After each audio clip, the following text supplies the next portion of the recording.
Chers amis, j'espère que vous avez passé de joyeuses fêtes et un bon Noël. Moi, ce que je vous souhaite dans ce début d'année, c'est évidemment beaucoup d'amour, tout ce que vous voulez, etc., etc. Surtout beaucoup d'énergie. Et quoi de mieux que la haute fréquence pour parler d'énergie? Pas grand-chose. Donc aujourd'hui, on parle de haute fréquence, d'ultracron et de matériaux spécifiques du carbone. Et donc on vous parle d'ultracron, carbone. C'est tout de suite, c'est maintenant, c'est parti.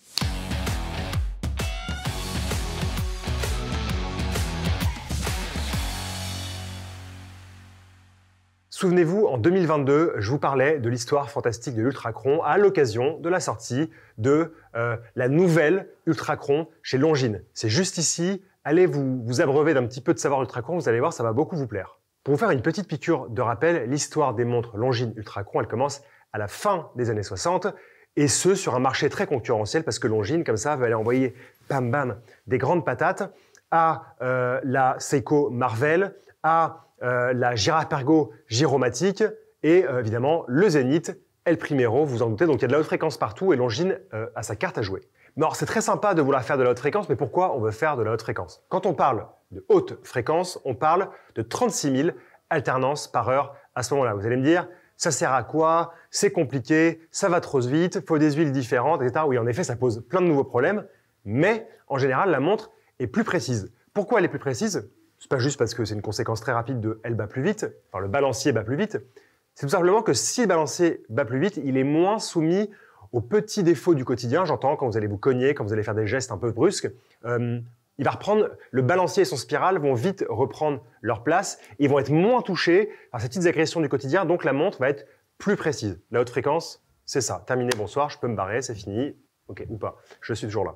Si le nom ultracron est déposé en 1966 pour être très exact et que ultracron veut dire ultra chronomètre, mais ça, vous le savez déjà, c'était pas la première fois que Longines s'adonnait à un projet de haute fréquence. Ça commence au début du XXe siècle et ça commence évidemment chez Longines, vous le savez, avec le chronométrage de sport, dont le ski et le vélo en particulier.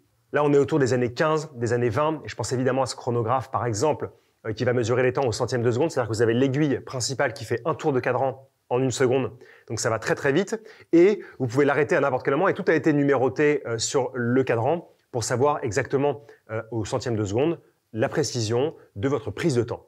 Et là, on bat à 36 000 alternances par heure. On a aussi au début des années 20, en 1922 pour être plus exact, une montre Longines à rattrapante et donc vous avez à l'intérieur un mouvement qui bat la fréquence de 5 Hz, donc 36 000 alternances par heure et ça aura une résonance dans les domaines sportifs, militaires et médicaux, bien évidemment. Ça, c'est pour les montres de poche, c'est pour tous les événements sportifs. Vous savez, on vous en a déjà parlé maintes et maintes fois, mais il faut avoir plusieurs montres de poche. On va avoir plusieurs montres de poche qu'on peut déclencher en même temps pour savoir qui arrive en premier, par exemple lors d'une course de vélo. Maintenant, on va faire un petit bond jusqu'en 1959, période très intéressante pour l'horlogerie suisse, puisque Longines va développer et présenter, alors ça restera qu'un état de prototype, un état d'activité, de travail important pour l'innovation chez Longines, mais ce n'est pas une pièce qui va être présentée en série, le calibre 360, un calibre de haute fréquence qui bat à 36 000 alternances par heure et qui va être réglé par Franck Vaucher, qui était un grand régleur de l'époque.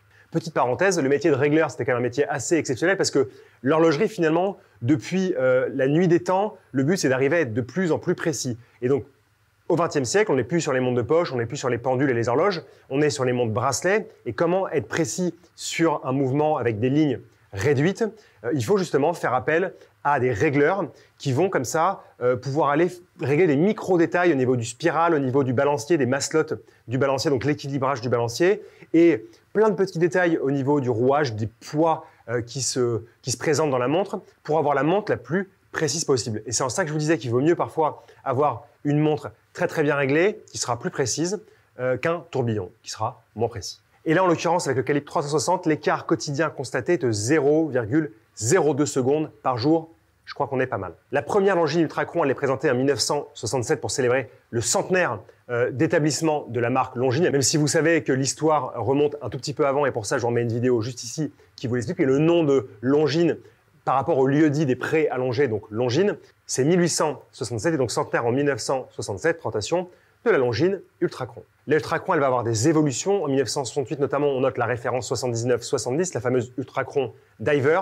Donc, on passe d'un modèle plutôt élégant, mais un peu sportif parce que ça allait vite, à cette montre un peu massive avec ce boîtier coussin reconnaissable et une lunette tournante et des petits détails comme ça, dont l'aiguille rouge colorée des minutes, aiguille bâton, qui est bien présente pour le regard. Cette montre-là, Longines a voulu lui rendre hommage quand elle a remis sur le devant de la scène, en 2022, la Ultrachron.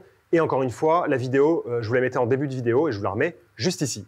Mais si je vous parle en ce début d'année, c'est que la collection Ultrachron qu'on a connue en 2022, elle évolue aujourd'hui avec l'introduction d'un nouveau modèle qui n'est autre que la Ultrachron Carbone. Cette nouvelle Ultrachron Carbone, elle reprend beaucoup des caractéristiques de la montre qu'on découvrait en 2022, en particulier ses traits, la forme de son boîtier coussin, mais vous allez le voir, elle est en même temps très différente. Tout d'abord, il s'agit d'une montre sombre. Lunettes noires, insert noir, cadran noir et surtout boîtier noir. On va commencer par le boîtier, généreux toujours par ses 43 mm de diamètre, mais cette fois, non pas un boîtier en acier, mais un boîtier en carbone. Un boîtier réalisé à l'aide de bandelettes de fibres de carbone et de résine époxy. C'est chauffé à haute température, c'est comprimé avec une très grosse pression et après c'est découpé à froid. Voilà, c'est de la vraie pâtisserie horlogère, si je puis dire. Et en plus de ça, vous avez à chaque fois un motif unique parce que quand vous compressez, quand vous chauffez, le carbone de ces différents boîtiers, il va prendre différents motifs en fonction du placement des lamelles. Et vous allez le voir, du coup, on a un peu une pièce originale à chaque fois. Et la grosse différence avec l'acier, c'est que on a beaucoup de légèreté et boîtier, bracelet compris, nous sommes à 80 grammes. Autant vous dire que c'est comme si je ne portais pas de montre et on va me parler quand même de 43 mm de diamètre. Donc la montre a toujours ce côté imposant au poignet. En tout cas, elle ne se sent pas du tout. Petite cerise sur le gâteau, cerise en carbone s'il vous plaît. Toujours 30 bars, donc 300 mètres d'étanchéité pour ce boîtier en carbone avec un fond en titane et une couronne en titane vissée. Et chers amis, puisque nous parlons de titane, nous allons faire un saut de puce jusqu'à la lunette qui est réalisée en titane. On reconnaît la couleur qui est partagée avec la couronne et le fond de boîte. L'insert, lui, est en aluminium et il est numéroté de 10 en 10, donc de 0 jusqu'à 60, afin de faire quelques calculs plutôt simples et d'avoir une minuterie externe si vous voulez. Parce que c'est ça la grosse différence, c'est que Longines s'est inspiré de la montre de 2022 qui s'est inspirée de la montre de 1968 qui était une montre de plongée et qui avait donc une lunette tournante. Ici, Longines s'est inspiré de ce boîtier, mais n'a pas du tout gardé le côté montre de plongée, a voulu en faire plutôt une montre du quotidien. Donc en ça, je trouve très bien pour ce modèle, c'est qu'elle est très contemporaine et que finalement, elle utilise des procédés d'étanchéité et une caractéristique visuelle d'une montre qui nous plaît, mais elle en fait autre chose et finalement, ça nous va très bien. Et je sais que vous voulez que je parle du mouvement, mais avant de parler du mouvement, je vais vous parler de ce très joli cadran. La première fois qu'on pose les yeux sur le cadran, évidemment, on remarque cette belle couleur noire mat, mais personnellement, j'ai eu un petit moment de silence, un petit moment de surprise. Je me suis dit, c'est bizarre, les reflets, les index et les aiguilles ne sont pas normaux. Qu'est-ce qui se passe dans cette montre? Qu'est-ce qui s'est passé? Ils ont mis des produits chimiques, c'est parti totalement en cacahuète et on se détend, parce que c'est quand même le début de l'année, donc on ne part pas en cacahuète si vite. En fait, c'est beaucoup plus simple. Tous les index qui sont en acier et les aiguilles qui sont en acier ont reçu un traitement PVD gris. Donc en fait, vous avez l'impression à la fois que c'est parfois un peu du noir, parfois un peu plus argenté en fonction de la lumière, mais c'est bien gris et ça se fond de la meilleure des manières dans ce cadran, tout en restant quand même lisible, parce que c'est quand même le but d'une montre à la fin. Cette teinte, elle est rehaussée par le côté blanc qu'on trouve sur les aiguilles et sur les index, qui n'est d'autre que du Super Luminova bien agressif. Et donc comme ça, tout ce petit monde fonctionne de concert et c'est magnifique. Si vous ajoutez à cela le fait que le saphir a reçu un superbe traitement anti-reflet, vous avez vraiment l'impression qu'il n'y a pas de verre, donc vous accédez directement au cadran, à ce côté PVD gris des aiguilles, ce côté mat du cadran, ce côté noir mat, et le Luminova bien blanc d'aspect la journée, qui deviendra bleu la nuit, qui vraiment ressort de la plus belle des manières. On parle évidemment de haute fréquence, donc maintenant on va faire un petit tour dans le boîtier au niveau du calibre. Au cœur de cette nouvelle Longines Ultrachron, on trouve le calibre L836.6, qui est un mouvement haute fréquence automatique, avec notre organe réglant favori, le spiral, qui oscille à 36 000 alternances par heure, soit quand même 10 alternances par seconde. Il est un petit peu énervé, ce spiral. On trouve également une belle réserve de marge de 52 heures, ce qui permet de poser la montre 2 jours sans vraiment se poser de questions.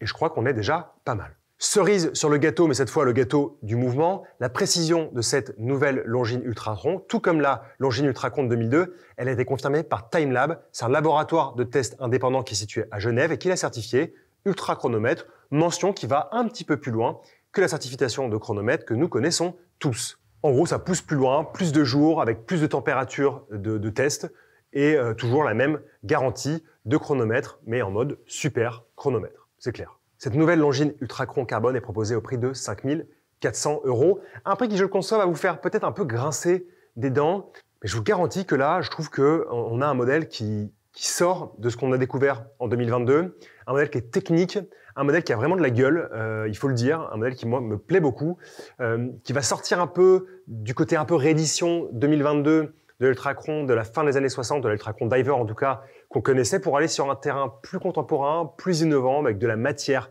très légère, et pour une montre qui fonctionne toujours aussi bien parce que son mouvement, son calibre est au rendez-vous. Voilà, j'espère que cette nouvelle Ultracron Carbone, elle vous aura plu. On attaque l'année en haute fréquence et c'est bon. Je vous souhaite que ça. Travaillez bien, travaillez fort. On se retrouve très vite pour une prochaine vidéo. Vous en doutez qu'en 2025, on va envoyer du très très lourd. On vous aime. Merci.